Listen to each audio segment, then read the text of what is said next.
جیسے کہ حصہ اول میں نے بتایا تھا کہ گناہ وہ ہے جو آپ کے دل میں کھٹکے اور آپ اس چیز سے خوفزدہ ہوں کہ لوگوں کو اس کا علم ہو جائے۔ اب ہم دیکھتے ہیں کہ گناہ جب کوئی شخص کرتا ہے تو اس کے نفس کے ساتھ کیا گزرتی ہے۔ حدیث شریف میں آتا ہے کہ جب کوئی شخص ایک گناہ کرتا ہے تو اس کے دل پر ایک سیاہ نقطہ لگ جاتا ہے، جب وہ دوسرا گناہ کرتا ہے تو دوسرا نقطہ، جب تیسرا کرتا ہے تو تیسرا نقطہ، حتیٰ کہ ایک وقت آتا ہے کہ اس کا پورا دل ہی سیاہ ہو جاتا ہے۔ اس کے بعد پھر اسے توبہ کی توفیق نہیں ہوتی۔ اسی کے بارے میں شاید قرآن پاک میں کہا گیا ہے کَلَّا بَلْ رَانَ عَلَىٰ قُلُوبِهِمْ، ہرگز نہیں بلکہ ان کے دلوں پر زنگ لگ چکا ہے۔ ختم اللہ علی قلوبہم، اللہ نے مہر لگا دی ان کے دلوں پر، ان کے دل سیل بند ہو چکے ہیں جس سے کوئی چیز نہ اندر جاتی ہے نہ باہر آتی ہے، نہ ہدایت ان کے اندر سرایت ہوتی ہے نہ ان کے معصیت جو ہے وہ باہر نکلتی ہے۔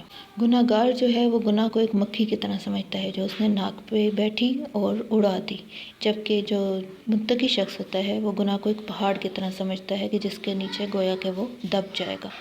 اب میرے اور آپ کے سمیت اکثر ایسے ہوتا ہے کہ ہم بار بار کوشش کے باوجود کسی گناہ سے بچ نہیں پا رہے ہوتے، تو اس کو چھوڑنے کے، گناہ کو ترک کرنے کے 5 طریقے میں آپ کو بتاتی ہوں۔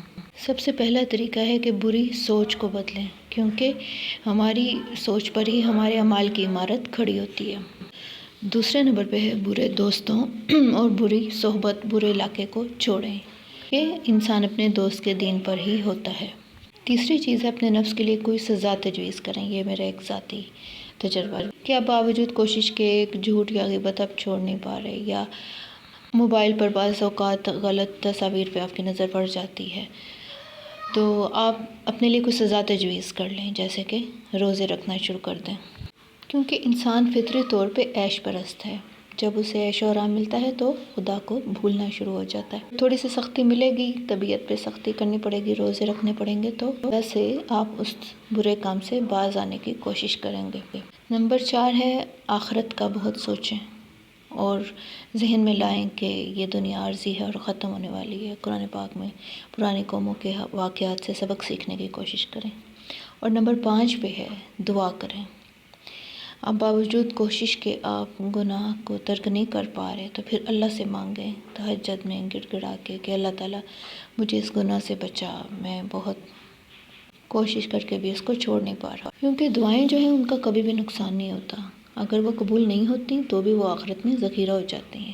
حضرت عمر رضی اللہ تعالیٰ عنہ کا غالباً قول ہے کہ وہ کہتے ہیں کہ میں دعا اس بات سے کبھی نہیں گھبراتا کہ دعا قبول نہیں ہو رہی، میں اس بات سے گھبراتا ہوں کہ مجھ سے کہیں دعا کی توفیق تو نہیں چھن رہی، کہیں ایسا تو نہیں کہ مجھے دعا کی توفیق نہیں رہی۔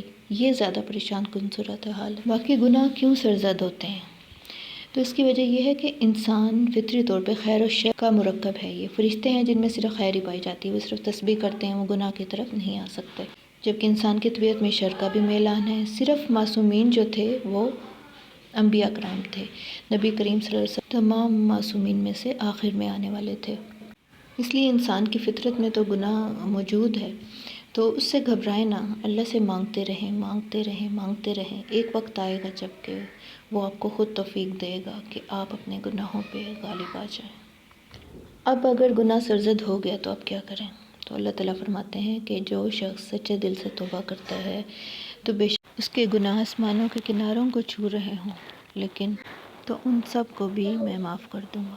لیکن میں نے آپ سے کہا تھا کہ حقوق العباد جو ہیں ان میں جو آپ کسی نے زیادتی کی، کسی کے ساتھ دھوکہ دہی کی، کسی کی جائیداد پہ قبضہ کیا، کسی کی امانت میں خیانت کی، کسی کی بے عزتی کی، کسی کا مال کھایا، وہ توبہ سے صرف معاف نہیں ہوں گے، وہ آپ کو اس شخص کے پاس جا کے اس سے معافی بھی مانگنی پڑے گی، کسی کا حق مارا وہ دینا پڑے گا، کسی کی امانت لی تھی وہ واپس کرنی پڑے گی، کسی کی بے عزتی کی تھی اس کو جواب میں عزت دینی پڑے گی۔ اور جس طرح ہم نے کبیرہ گناہوں میں دیکھا کہ بھولی بھالی عورتوں پر تہمت لگانا، جس نے کوئی وہ گناہ نہ کیا ہو اس پہ اس کا الزام لگانا، تو یہ کبیرہ گناہ ہے اور اس کے 80 کوڑوں کی بھی سزا ہے۔ تو اگر یہ کسی سے گناہ سرزد ہوا ہے تو جواب میں پھر جدھر جدھر اس نے اس کی بدنامی کی تھی وہاں جا کے اس کی دوبارہ عزت بحال کرنے کی کوشش کرے، نہ صرف معافی مانگنے کے ساتھ جو ریکارڈ ہے وہ بھی ضائع کرے۔ اگر اب ایسا ہے کہ وہ شخص اس دنیا میں نہیں ہے کہ جس سے معافی مانگنا، یا آپ اس پوزیشن میں نہیں کہ آپ اس سے معافی مانگ سکیں، یا وہ شخص لاپتہ ہے، راستے میں آپ نے کسی کے ساتھ زیادتی کی، اب آپ نہیں جانتے وہ شخص کہاں ہے، تو پھر یہ ہے کہ آپ اس کے لیے دعا کریں، یا وہ شخص اللہ کے پاس جا چکا ہے تو اس کی مغفرت کے لیے دعا کر دیں۔ اور پھر اگر گناہ سرزد ہو گئے تو پھر اس کے بدلے میں نیکیاں کریں۔ ان الحسنات یذہبن السیئات، کہ بے شک نیکیاں گناہوں کو دھو ڈالتی ہیں۔ اور اللہ سے اچھی امید رکھیں، امید ہے کہ اللہ تعالیٰ کوئی نہ کوئی آپ کے لیے راستہ ضرور نکال لے گا۔ اللہ تعالیٰ مجھے اور آپ کو گناہوں سے بچنے کی توفیق دے۔ دعاؤں میں یاد رکھیے گا۔ واللہ اعلم بالصواب۔